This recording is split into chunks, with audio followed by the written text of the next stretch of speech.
wala kami nakuha ang gulay. Baka ngayon wala kami nakuha.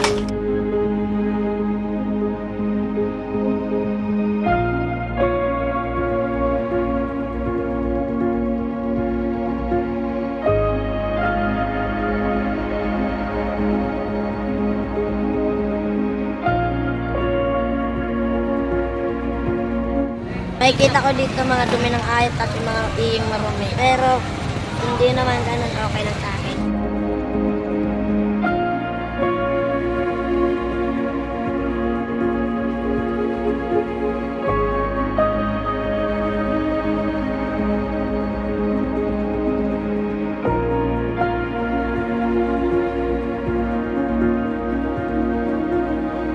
Hindi ginawa nakakawala ito sa pili.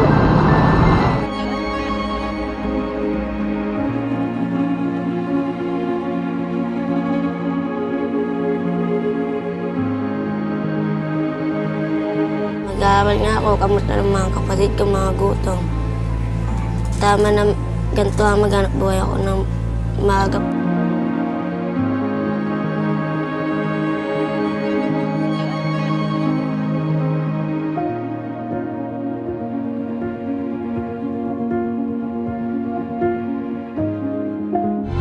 Nahirapan ako sa buhay kong araw-araw kasi nahirapan ako kasi nakikita ko mga kapatid ko nakatingin sa iba. Pag wala kami makain, nakatano sa iba. Kaya naisip ko, pag hindi kami nagtitinda, kawawa mga kapatid ko.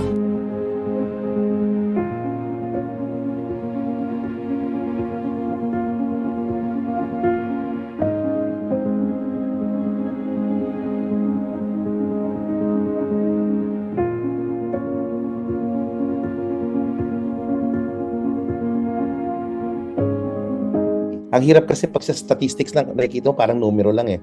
Pero may mga totoong buhay sa likod ng mga numero na to. At importanteng makita ng gobyerno, makita ng private sector, makita ng lipunan na maraming kailangan initiatives towards poverty alleviation.